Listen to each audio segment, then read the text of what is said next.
বন্ধুরা, তোমাদেরকে আরেকবার আমার ইউটিউব চ্যানেলে স্বাগত। জয় বাবা লোকনাথ, জয় মা তারা। তাদের কৃপাতে আশা করি তোমরা সকলে ভালো আছো এবং অবশ্যই ভালো থাকবে। তো আজকে আর একটা নতুন দিনের সূচনা হয়ে গেল। তো আজকে এখন স্নান করে বেরিয়ে পড়েছি, যাব একটু ট্র্যাঙ্গুলার পার্ক। ওখানে কিছু কাজ আছে, সেই কাজটা করে আবার ফেরত আসবো। তো ওখানে কাজ করে আবার ফেরত আসবো, বাবাকে নিয়ে যাচ্ছি। বাবার একটু কাজ আছে, সেটা বাবাও করে নেবে, আমার কাজটা আমি করে নেবো। তো তারপরে আমি তো বাইকটা পিপিএফ করতে দিয়েছি, ওই জন্যে কালকে পাইনি, যেটা তোমাদের বলেছিলাম 3 তারিখে বিকেলবেলায় দেবো বলেছে। তো ওটাকেও নিয়ে আসতে হবে। আরও নিজের কিছু বিজনেসের কাজ আছে, সেই কাজটা করে নেব। তো কালকে ব্যাক করব সিমলাপাল। তো নতুন বাইক নিয়ে হাই রোডে একটু চালাবো, সেটা একটা নতুন অভিজ্ঞতা হবে, তোমাদের সাথে শেয়ার করব। বেরিয়ে পড়েছি, বাবাকে নিয়ে যাব ট্র্যাঙ্গুলার পার্ক। কিছু কাজ আছে, কাজটা করে নেবো। তো আজকে কলকাতায় ভালো ঠান্ডা পড়েছে। সকালবেলায় দেখলাম 8টার সময় 13 ডিগ্রি ছিল। তো প্রচুর ঠান্ডা। অলরেডি জ্যাকেটটা পরে নিয়েছি, গাড়ির ভেতরে আছি, তাও হাতগুলো পুরো ঠান্ডা হয়ে গেছে, চিল হয়ে গেছে। তো এরকমই ঠান্ডা শীতকালে হওয়ার খুব দরকার আছে, কারণ প্রত্যেক ওয়েদারে তার একটা নিজস্ব বৈশিষ্ট্য আছে। সেই অনুযায়ী যদি হয় তো সেটা জীবন ধারণের ক্ষেত্রে মানুষের অনেক সুবিধা হয়, সেটাই দরকার, শরীর ঠিক থাকে। তো আজকে যে যে কাজগুলো আছে করে নেবো, কারণ আজকে কাজগুলো করে কালকে বেরিয়ে যাবো সিমলাপাল। করে বেরিয়ে পড়েছি, একটু ওয়েলিংটন যাব, বাইক গলি। তো ওখানে আসলে এখানে আসলে ওখানে একটু যাই। ওখানে সবাই পরিচিত দীর্ঘদিনের, যতদিন বাইক নিচ্ছি, কলকাতায় বাইক চালাচ্ছি, ততদিন পর্যন্ত ওখানে যাই। তো কলকাতা অ্যাকচুয়ালি আমার স্কুটিতে চলতে ভালো লাগে। পুরোনো আমার যে স্কুটিটা আছে, এটাতে আমি কলকাতায় আসলে বেরোই, তো ভালোই মজা হয়। এদিক ওদিক দিয়ে বলে বেরিয়ে যাই, কারণ প্রচুর জ্যাম কলকাতায় থাকে যখন। স্কুটিতে কিন্তু খুব সুবিধা হয় এবং পার্কিং করারও কোনো সমস্যা নেই। আর দেখি ওখানে এখন কি পাওয়া যায়। একটা কাওয়াসাকির একটা কিচেন একটা নিতে হবে, চোখ দিয়ে জল পড়ে যাচ্ছে, এত ঠান্ডা আজকে আছে, ঠান্ডা হাওয়াটা খুব লাগছে। তো ওখানে গিয়ে কিচেন দেখবো, আর দেখছি কী কী অ্যাক্সেসরিজ পাওয়া যায়, হয় হিমালয়ানের জন্যই হোক, আর আমার কাওয়াসাকি 650 ভার্সেস একটা নাম দিয়েছি। তোমরা কমেন্টে লিখো যে বাইকটার কী নাম সবচেয়ে ভালো হয়। তো আমি অলরেডি প্রথম দিন মানে অজান্তেই আমি একটা স্টোরিতে স্কোয়ার একটা গান দিয়েছিলাম। ভাবছিলাম যে ওই কাওয়াসাকি ভার্সেস 650 নাম দেবো পুষ্পা, সে নিজে যাচ্ছে। তারপরে নামটা ফাইনাল করবো যে ওর নামটা পুষ্পাটা কী হবে কিনা। কেমন লাগে তোমার দেখাও, দেখো। কারণ হচ্ছে কি, এখানে গোপ্রো ক্যামেরা নেই, বাট সামনে ফোনটা ধরে আছি, একটা হাতে চালাচ্ছি, কারণ এখানে তো গিয়ার চেঞ্জ করার কোনো ব্যাপার নেই। জাস্ট অ্যাক্সিলারেটারটা, এটা দেখতে পাচ্ছ যে অ্যাক্সিলারেটার ধরে রেখেছি, জাস্ট তাহলেই কিন্তু গাড়ি ছুটছে। মনে হচ্ছে না যে গ্রোপ করছে, এটাতে ভালো শ্যুট হচ্ছে, বাট যখন তুমি জোরে চালাবে তখন কিন্তু এক হাতে ধরে রাখা যাবে না। যেহেতু কলকাতা সিটির মধ্যে চালাচ্ছি, আসতে কোনো সমস্যা নেই, আস্তে আস্তে চালাচ্ছি।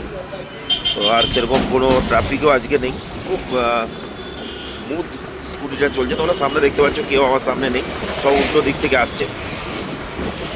গোপ্রো বাদ দিয়ে এরকম ভিডিও যে এত সুন্দর করে করা যায় স্কুটিতে, সেটা তোমাদের দেখালাম।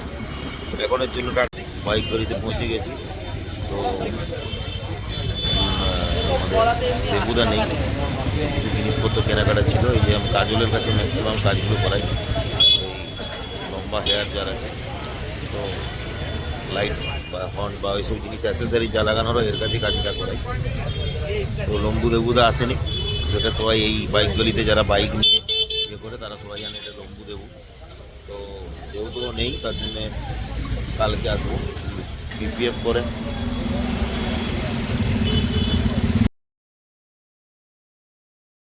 বাইকের পিপিএফ হয়ে গেছে বলছে, 5টার সময় টাইম দিয়েছে, তো এখন বাজে 4:30। তো এখন বাইপাস দাবার এখানে আছি।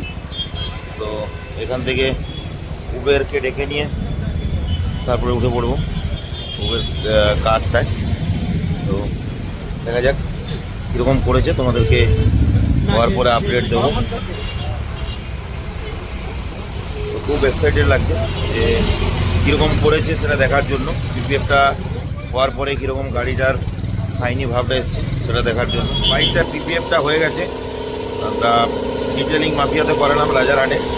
তো তোমাদেরকে দেখাচ্ছি যে বাইকটা অনেক কিন্তু গ্লো করছে, দারুণ কিন্তু লাগছে, তোমাদেরকে দেখাচ্ছি। এখন বুঝতে পারা যাবে না, কিন্তু যাওয়ার পরে বোঝা যাবে যে কীরকম গ্লো করবে। তোমাদেরকে দেখাচ্ছি।